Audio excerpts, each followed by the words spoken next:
So on the content front, and obviously almost 500,000 followers, with some very excitable content. When you decided to start turning your content into pro Israel, how much did you think about the style that you're going to be working on, and how much did you think about what the reaction would be compared to how you've been communicating to an audience in the past? Yeah, it's a good question. So at first, I remember I would go to the coffee shop that I would go to every morning in Miami Beach, and I would do like an Instagram live super early in the morning and just like share my truth. And it felt like a safer place to do it because it was longer form. And then it wasn't living on the internet for a while. You know, like whoever tuned into live tuned in. And I was just kind of like testing out my talking points and also getting more well-versed in the situation itself. And I think what really, it started off honestly with sharing like Tefillin Gang.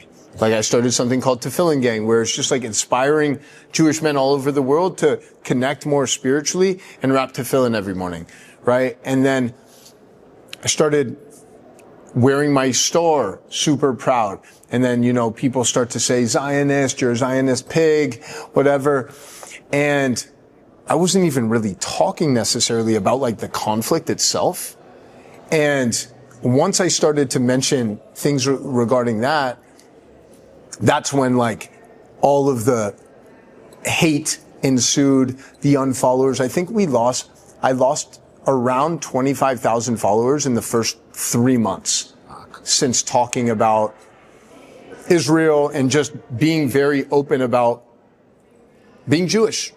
And it was crazy to me because I had people that I really respected in my life tell me like, yo, I don't think it's a good idea for you to step into this space because you're here to bring light. You're here to help people change. It doesn't matter what religion they are, what race they are. And I'm like, listen, that's absolutely true. But I feel like this is bigger than me right now. It felt like it wasn't even me making the decision to post this video or to talk about this subject. It was literally Hashem. It was like God saying, you need to do this, because what blew me away most about the whole situation was on October 8th, you would think the world could sympathize with Israel and the Jewish people after having 1,200 people massacred in the most brutal ways possible. And we saw the world respond and rejoice. There was hundreds of thousands of people in Paris and London, all over the West, essentially celebrating this attack on 1,200 innocent civilians in Israel, over 250 hostages. And that just woke me up to the fact that